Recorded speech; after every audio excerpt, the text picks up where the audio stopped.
Hi all, അസ്സലാമു അലൈക്കും. Good evening. Welcome back to Anu's world.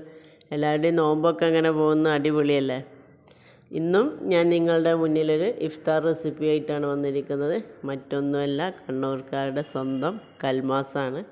ഇത് ഇനി കണ്ണൂർക്കാർക്ക് മാത്രമല്ല, നമ്മൾക്കൊക്കെ ഉണ്ടാക്കിയെടുക്കാം. അതെങ്ങനെയാണെന്ന് നോക്കുന്നതിന് മുമ്പ് ഞാൻ എന്നും പറയുന്നൊരു കാര്യമുണ്ട്. എൻ്റെ ചാനൽ ആദ്യമായിട്ടാണ് കാണുന്നതെങ്കിൽ അല്ലെങ്കിൽ ഇതുവരെ സബ്സ്ക്രൈബ് ചെയ്തിട്ടില്ല എങ്കിൽ പ്ലീസ് ഒന്ന് സബ്സ്ക്രൈബ് ചെയ്യുക. ഫ്രണ്ട്സിനും റിലേറ്റീവ്സിനും ഷെയർ ചെയ്ത് ലൈക്ക് ചെയ്യുക, കമൻറ്റ് ചെയ്യുക. സബ്സ്ക്രൈബ് ചെയ്യുന്നതിനോടൊപ്പം കാണുന്ന ആ കുഞ്ഞു ബെല്ലൈക്കൺ കൂടി ക്ലിക്ക് ചെയ്താൽ ഞാൻ വീഡിയോസ് ഇടുമ്പോൾ നിങ്ങൾക്ക് പെട്ടെന്ന് തന്നെ നോട്ടിഫിക്കേഷൻ ലഭിക്കുന്നതാണ്.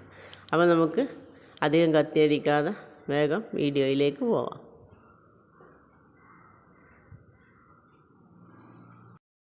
കൽമാസ് ഉണ്ടാക്കാൻ ആദ്യം നമുക്കൊരു അരപ്പ് റെഡിയാക്കി എടുക്കണം. അതിന് വേണ്ടി ഞാനിവിടെ ഒരു കപ്പ് തേങ്ങയിലേക്ക് ഒരു 10-12 ചെറിയ ഉള്ളി, 1.5 ടീസ്പൂണോളം വലിയ ജീരകം, 1/4 ടീസ്പൂൺ ചെറിയ ജീരകം. വലിയ ജീരകമാണ് കൂടുതൽ എടുക്കേണ്ടത്. 1.25 to 1.5 ടീസ്പൂൺ വരെ എടുക്കാം. ചെറിയ ജീരകം 1/4 ടീസ്പൂണോളം മതി. ഇതൊക്കെ നിങ്ങളെടുക്കുന്ന ക്വാണ്ടിറ്റിക്ക് അനുസരിച്ച് മാറ്റം വരും കേട്ടോ. ഇനി നമുക്കിതൊന്ന് ചെറുതായിട്ടൊന്ന് ഒതുക്കിയെടുക്കണം. പേസ്റ്റ് പോലെ അരയേണ്ട, ഒതുക്കിയാൽ മാത്രം. ഇപ്പോൾ ഞാൻ നന്നായിട്ട് ഒതുക്കിയെടുത്ത് കൊണ്ടുവന്നിട്ടുണ്ട്. ഇതേ രീതിയിലായാൽ മതി. ഒരുപാട് പേസ്റ്റ് രൂപത്തിൽ അരച്ചെടുക്കേണ്ട. അതുപോലെ തന്നെ വെള്ളം തീരെ ചേർത്ത് കൊടുക്കരുത്. ഇനി നമുക്കിതിലേക്ക് ഒരു ഡോ തയ്യാറാക്കി എടുക്കണം. അതിന് വേണ്ടി ഞാനിവിടെ 2 കപ്പ് അരിപ്പൊടിയാണ് എടുത്തത്. സാധാരണ നമ്മൾ പത്തിരിയൊക്കെ ഉണ്ടാക്കുന്ന പൊടി ഉണ്ടല്ലോ, പത്തിരി നൂൽപുട്ടൊക്കെ ഉണ്ടാക്കുന്ന അതേ സെയിം പൊടിയാണ് എടുത്തത്. ഇനി അതിലേക്ക് കുറച്ച് ഉപ്പിട്ട് കൊടുക്കാം. ഇതിൻ്റെ പൊടീൻ്റെ അളവൊക്കെ നിങ്ങളുടെ ക്വാണ്ടിറ്റിക്ക് അനുസരിച്ച് നിങ്ങൾക്ക് മാറ്റം വരുത്താം കേട്ടോ. ഇനി ഇതിലേക്ക് നമ്മൾ നേരത്തെ അരച്ച് വെച്ച അരപ്പും കൂടെ ചേർത്ത് കൊടുത്തിട്ട് നന്നായിട്ടൊന്ന് മിക്സ് ചെയ്തെടുക്കുക. ആദ്യം ഡ്രൈ മിക്സ് ചെയ്യാം. എല്ലാം ഉപ്പും അരപ്പുമൊക്കെ പൊടിയിലേക്ക് നന്നായിട്ട് മിക്സ് ആവുന്ന രീതിയിൽ നന്നായിട്ടൊന്ന് ഡ്രൈ മിക്സ് ചെയ്തെടുത്ത ശേഷം നല്ല തിളച്ച വെള്ളം, തിളച്ചുകൊണ്ടിരിക്കുന്ന വെള്ളമാണ് ഒഴിച്ചു കൊടുക്കുന്നത്. ഇത് 2 രീതിയിൽ ഉണ്ടാക്കും കേട്ടോ. നമ്മൾ ചോറ് വെക്കുന്ന അരി അരച്ചിട്ട് ഇതുപോലെ ഉണ്ടാക്കും. ഇതിപ്പോൾ ഞാൻ സാധാ നോർമൽ പൊടിയാണ് എടുത്തത്. പക്ഷേ ടേസ്റ്റ് തീർച്ചയായിട്ടും നമ്മൾ ചോറ് വെക്കുന്ന അരി അരച്ചെടുക്കുന്നതാണ്. ഇനി ഇതാ ഞാൻ തിളച്ചുകൊണ്ട് നിൽക്കുന്ന നല്ല ചൂടുള്ള വെള്ളമാണ്. ഇപ്പോൾ ഗ്യാസിൽ നിന്ന് നേരിട്ടെടുത്ത് കൊണ്ടുവന്നാണ്. നല്ല തിളച്ച വെള്ളം വേണം. അപ്പോഴാണ് കൽമാസ് നല്ല പെർഫെക്റ്റ് ആയിട്ട് നമുക്ക് കിട്ടുകയുള്ളൂ. ഇനി കുറേശ്ശായിട്ട് ഒഴിച്ചു കൊടുത്താൽ മതി. ആദ്യം തന്നെ ഒന്നായിട്ടുണ്ട് ഒഴിച്ചു കൊടുത്താൽ ചിലപ്പം വെള്ളം കൂടിപ്പോവും. നമ്മൾ പത്തിരിക്കൊക്കെ പൊടി കുഴച്ചെടുക്കുന്ന സെയിം രീതിയിൽ തന്നെ തിളച്ച വെള്ളം ഒഴിച്ച് കൊടുക്കുന്നു എന്ന് മാത്രമേ ഉള്ളൂ. എന്നിട്ട് നന്നായിട്ട് മിക്സ് ചെയ്തിട്ട് അതേ രീതിയിൽ നല്ല സോഫ്റ്റായിട്ട് കുഴച്ചെടുക്കണം. കുറേശ്ശായിട്ട് ഒഴിച്ചു കൊടുത്താൽ മതി. അതുപോലെ തന്നെ ചൂടുണ്ടാവും, അപ്പോൾ പ്രത്യേകം ശ്രദ്ധിക്കുക, കൈ പൊള്ളാതെ. ഞാൻ നന്നായിട്ടൊന്ന് മിക്സ് ചെയ്തെടുക്കട്ടെ.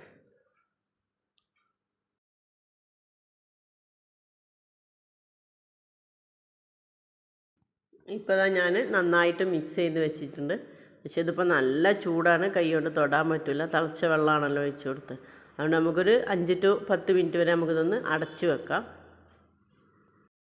ഡോ അവിടെ ചൂടാറി വരുമ്പോഴേക്കും നമുക്കിതിലേക്ക് വേണ്ട ഫില്ലിങ് റെഡിയാക്കി എടുക്കാം. അതിന് വേണ്ടി ഞാനിവിടെ 3 വലിയ സവാള, കുറച്ച് പച്ചമുളക്, കുറച്ച് കരിവേപ്പില, വെളുത്തുള്ളി, ഇഞ്ചി ഓപ്ഷനിലാണ്. ഇഷ്ടമുണ്ടെങ്കിൽ ഇട്ടാൽ മതി. ഇത് ഞാൻ ആദ്യം വീഡിയോ എടുത്തപ്പോൾ റെക്കോർഡ് ബട്ടൺ വെക്കാൻ മറന്നുപോയി. അതുകൊണ്ടാണ് ഞാനിപ്പം വിശദീകരിച്ച് പറഞ്ഞത്. അത്യാവശ്യം വഴന്ന് വന്നിട്ടുണ്ട്. ഞാൻ ഉപ്പ് ചേർത്തിട്ടാണ് വഴറ്റിയെടുത്തത്. ഇനി ഇത് അത്യാവശ്യം വഴന്ന് വന്ന ശേഷം ഇതിലേക്ക് വേണ്ട മസാലയും ഞാനിപ്പോൾ ചേർത്ത് കൊടുത്തു. 1 table spoon chicken masala, 1/2 table spoon മുളക് പൊടി, 1/2 ടേബിൾ സ്പൂൺ മല്ലിപ്പൊടി, 1/4 ടീസ്പൂൺ മഞ്ഞൾപ്പൊടി, 1/2 ടീസ്പൂൺ ഗരം മസാല, ഇവയാണ് ചേർത്ത് കൊടുത്തത്. നിങ്ങൾക്ക് വേണമെങ്കിൽ കുരുമുളക് പൊടി ചേർക്കാം. ഞാൻ ചിക്കൻ വേവിച്ചെടുക്കുമ്പോൾ കുരുമുളക് പൊടി ചേർത്താണ്.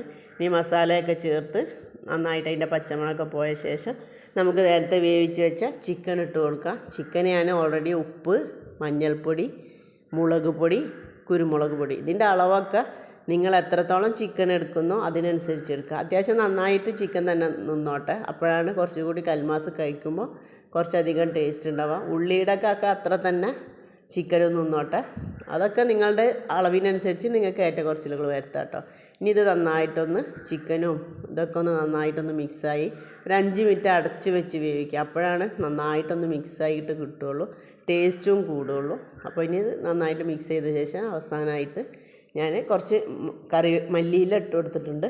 മല്ലിയില നന്നായിട്ടൊന്ന് മിക്സ് ചെയ്തെടുത്ത ശേഷം നമുക്ക് കൽമാസ് റെഡിയാക്കി എടുക്കണം. ഇനി ഇതൊന്ന് ചൂടാറി വരട്ടെ. അപ്പോഴേക്കും നമുക്ക് ഡോ ഒക്കെ ഒന്ന് നന്നായിട്ട് കുഴച്ചെടുക്കാം. ഫില്ലിംഗ് ഒക്കെ റെഡിയാക്കി എടുത്തപ്പോഴേക്കും ഡോ നല്ല പാകത്തിന് ചൂടാറി കിട്ടിയിട്ടുണ്ട്. ഇനി ഫില്ലിംഗ് അവിടെ ചൂടാറി വരട്ടെ. അപ്പോഴേക്കും ഇതൊന്ന് നമുക്ക് നന്നായിട്ടൊന്ന് കുഴച്ചെടുക്കണം. ഒരു 5 മിനിറ്റോളം നല്ല സോഫ്റ്റ് ആക്കിയിട്ട് കുഴച്ചെടുക്കാം. ഇപ്പോൾ അത് കൽമാസിന് വേണ്ട ഡോ നന്നായിട്ട് കുഴച്ചെടുത്തിട്ടുണ്ട്. നല്ല സോഫ്റ്റായിട്ട് തന്നെ നല്ലോണം കുഴച്ചെടുക്കണം. എങ്കിലേ കൽമാസ് നമുക്ക് വിണ്ട് കീറാതെ നല്ല സോഫ്റ്റായിട്ട് തന്നെ കിട്ടുള്ളൂ. അത് പ്രത്യേകം ശ്രദ്ധിക്കണം. പിന്നെ നമ്മൾ നേരത്തെ ഫില്ലിങ് ഉണ്ടാക്കിയത് റെഡിയാക്കി വെച്ചിട്ടുണ്ട്. അതുപോലെ തന്നെ കുറച്ച് ഓയിൽ എടുത്ത് വെച്ചിട്ടുണ്ട്. കയ്യിൽ ഒട്ടി പിടിക്കുകയാണെങ്കിൽ തേക്കാൻ വേണ്ടിയിട്ടാണ്. ഇനി നമുക്ക് ഇതുപോലെ നമുക്ക് എത്രത്തോളം വലിപ്പം ആവശ്യമുണ്ടോ അതിനനുസരിച്ചുള്ള ഉരുള എടുക്കുക. എന്നിട്ട് ഇതേ രീതിയിൽ കൈവെള്ളയിൽ വെച്ച് പരത്തിയെടുക്കുക. എന്നിട്ട് ഫില്ലിങ് വെച്ച് കൊടുക്കുക. പിന്നെ നമ്മൾ ഉന്നക്കായ ഉണ്ടാക്കുന്ന സെയിം രീതിയാണ്. 2 കൈവെള്ളമൊക്കെ ഇടയിൽ വെച്ച് കൊടുത്താൽ ഉന്നക്കായയുടെ ഷേപ്പ് ആക്കിയെടുക്കേണ്ട ആവശ്യമൊന്നുമില്ല. അത് നിങ്ങൾക്കൊക്കെ എല്ലാവർക്കും അറിയുന്നതാണ്.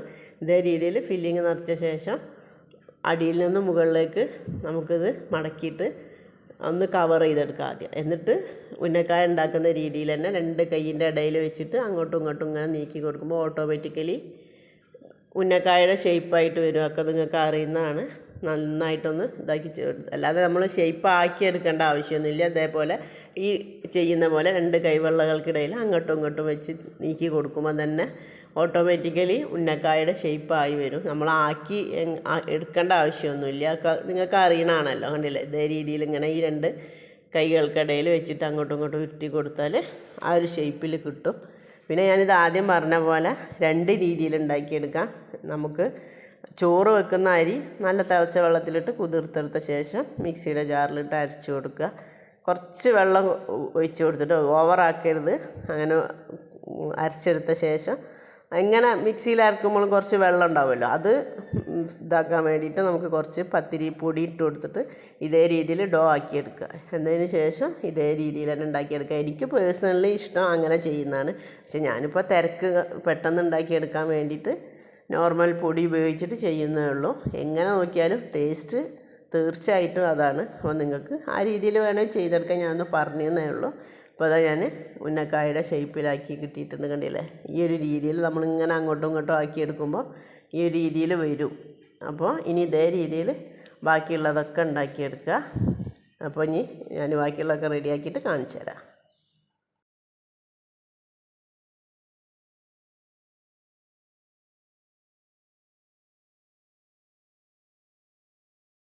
അപ്പോൾ കൽമാസൊക്കെ റെഡിയാക്കി കിട്ടിയിട്ടുണ്ട്. ഞാനെടുത്ത അളവിന് 15ഓളം കൽമാസ് എടുത്തിട്ടുണ്ട്. നിങ്ങൾ വലുതാക്കി എടുക്കണം, അതിനനുസരിച്ച് മാറ്റങ്ങൾ വരും കേട്ടോ. ഇനി നമുക്കിതൊന്ന് സ്റ്റീം ചെയ്തെടുക്കണം. അതിനുവേണ്ടി ഞാനിവിടെ ഒരു സ്റ്റീമറിൽ വാഴയില വെച്ച് കൊടുത്തിട്ടുണ്ട്. നിങ്ങൾക്ക് വാഴയില ഇല്ലാതെയും ചെയ്യാം കേട്ടോ. വാഴയില ഉണ്ടാക്കുമ്പോൾ നല്ലൊരു വാഴയില വെന്ത ഒരു സ്മെല്ല് കൂടി ഇതിൽ കിട്ടും. അപ്പോൾ അതായിരിക്കും കുറച്ചുകൂടി ടേസ്റ്റ് ഉണ്ടാവുക. ഇനി ഇത് നന്നായിട്ടൊന്ന് ഒരു 10 to 15 മിനിറ്റ് വരെ നന്നായിട്ടൊന്ന് വേവിച്ചെടുക്കാം. അപ്പോൾ അത് നന്നായിട്ട് വെന്ത് കിട്ടിയിട്ടുണ്ട്. ഇനി ഇത് എടുത്ത ശേഷം ബാക്കിയുള്ളത് കൂടി റെഡിയാക്കി എടുക്കാം.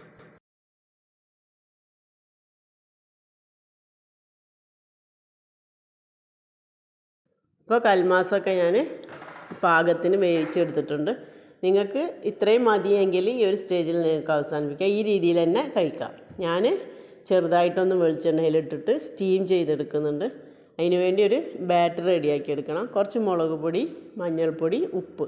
അത് അതിൻ്റെ അളവൊക്കെ നിങ്ങൾ എത്രത്തോളം കൽമാസ് എടുക്കുന്നോ അതിനനുസരിച്ച്. അതിന് പ്രത്യേക ഒരു അളവ് പറയാൻ പറ്റില്ല. എനിക്ക് ആവശ്യത്തിനുള്ള ഞാനിപ്പോൾ ഉണ്ടാക്കി വെച്ച കൽമാസിന് ആവശ്യത്തിനുള്ള മുളക് പൊടിയൊക്കെ ഇട്ട് കൊടുത്തിട്ടുണ്ട്. കാശ്മീരി മുളക് പൊടി ആകുമ്പോൾ കുറച്ചുകൂടി കളറും ഉണ്ടാവും, കാണാനൊരു ഭംഗിയും ഉണ്ടാവും. ഞാൻ കാശ്മീരി മുളക് പൊടിയാണ് എടുത്തത്. എന്നിട്ട് ഒരു തിക്ക് ബാറ്റർ പോലെ ഇതേപ്പോൾ ഇതിൽ കാണുന്ന രീതിയിൽ ഒരു തിക്ക് ബാറ്ററാക്കി എടുക്കുക. ഓവറായിട്ട് ലൂസായി പോയത്, അപ്പോൾ അതിൽ കൽമാസിൽ പിടിക്കൂല അതിൻ്റെ മുളക് പൊടിയൊന്നും. അപ്പോൾ അത് പ്രത്യേകം ശ്രദ്ധിക്കുക. ഈ ഒരു തിക്ക് കൺസിസ്റ്റൻസി ആകുന്നവരെ നന്നായിട്ടൊന്ന് മിക്സ് ചെയ്തെടുക്കുക. അതിന് ശേഷം ഓരോ കൽമാസും ഇതിലേക്ക് ഇതേ രീതിയിൽ ഇട്ട് കൊടുത്തിട്ട് എല്ലാ ഭാഗത്തേക്കും ഒന്ന് കോട്ട് ചെയ്തെടുക്കുക. എന്നിട്ട് നമുക്കിതൊന്ന് ചെറുതായിട്ടൊന്ന് ഷാലോ ഫ്രൈ ചെയ്തെടുക്കണം. അപ്പോൾ ഇനി ഞാൻ ഇതെല്ലാം കൽമാസെല്ലാം ഇതേപോലെ കോട്ട് ചെയ്തിട്ടിട്ട് നമുക്ക് ഷാലോ ഫ്രൈ ചെയ്തെടുക്കാം. അതിന് വേണ്ടി ഞാനിവിടെ ഗ്യാസിൽ കുറച്ച് വെളിച്ചെണ്ണയാണ് ഒഴിച്ച് കൊടുക്കുന്നത്. വെളിച്ചെണ്ണ തന്നെ വേണം കേട്ടോ, അതാണ് അതിൻ്റെ ഒരു ടേസ്റ്റ്. അപ്പോൾ ഈ വെളിച്ചെണ്ണ ചൂടായി വരുമ്പോൾ നമുക്കതിലേക്ക് കോട്ട് ചെയ്ത് വെച്ചിട്ടുള്ള ഓരോ കൽമാസും. ഒരുപാട് എണ്ണ ഒന്നും വേണ്ടത്, അത്രയൊക്കെ മതി. 2-3 ടേബിൾ സ്പൂണോളം മതിയാവും. ശാലോ ഫ്രൈ അല്ലേ, അപ്പോൾ അതിനനുസരിച്ച് ഒഴിച്ചു കൊടുത്താൽ മതി. എന്നിട്ട് കൽമാസൊക്കെ ഓരോന്ന് ഇട്ട് കൊടുക്കുക.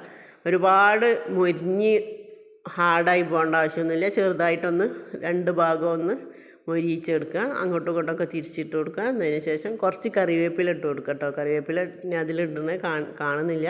കുറച്ച് കറിവേപ്പില ഇട്ട് കൊടുക്കുമ്പോൾ ഒരു പ്രത്യേക ഒരു ടേസ്റ്റാണ്. നമ്മൾ ചിക്കനൊക്കെ പൊരിച്ചെടുക്കുമ്പോൾ കറിവേപ്പില ഇടുന്നില്ലേ, ആ ഒരു രീതിയിൽ കുറച്ച് കറിവേപ്പിലയും കൂടെ ഇട്ട് കൊടുക്കുക. എന്നിട്ട് 2 ഭാഗവും മൊരിയിച്ച് നല്ലൊരു കളറായി വരും. നിങ്ങൾക്കത് കാണുമ്പോൾ മനസ്സിലാവും. ആ ഒരു കളറായി കിട്ടുന്നത് വരെ നന്നായിട്ടൊന്ന് മൊരിയിച്ചെടുക്കുക. എന്നതിന് ശേഷം ഇതേ രീതിയിൽ തന്നെ ബാക്കിയുള്ള എല്ലാം നമുക്ക് റെഡിയാക്കി എടുക്കാം. നല്ല ടേസ്റ്റിയാണ്, വളരെ ഈസിയാണ്, കാണുന്ന അത്ര പണിയൊന്നുമില്ല. മാവ് നല്ല സോഫ്റ്റായിട്ട് കുഴച്ചെടുക്കണം, അല്ലെങ്കിൽ വിണ്ട് കീറിപ്പോവും. അത് പ്രത്യേകം ശ്രദ്ധിക്കണം. നല്ല സോഫ്റ്റായിട്ട് കുഴച്ചെടുക്കുക. എന്നിട്ട് ഇതേ രീതിയിൽ ഇത്രയും മതി. ഞാനിപ്പോൾ കറിവേപ്പിലൊക്കെ ഇട്ട് കൊടുത്തിട്ടുണ്ട്.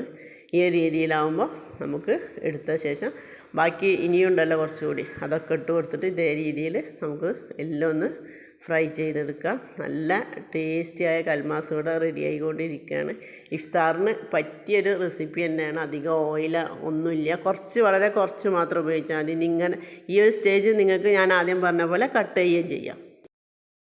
അടിപൊളി കൽമാസ് ഇതവിടെ റെഡി ആയിട്ടുണ്ട്. കണ്ണൂർക്കാർക്ക് മാത്രമല്ല, നമ്മൾ മലപ്പുറത്തുകാർക്കും അടിപൊളി കൽമാസ് റെഡിയാക്കി എടുക്കാം. അപ്പോൾ നിങ്ങൾക്ക് ഇഷ്ടപ്പെട്ടിട്ടാണെങ്കിൽ ലൈക്ക് ചെയ്യുക, ഷെയർ ചെയ്യുക, കമൻറ്റ് ചെയ്യുക. പുതിയ പുതിയ വിഭവങ്ങളുമായി വീണ്ടും കാണാം. അസ്സലാമു അലൈക്കും. Thanks for watching.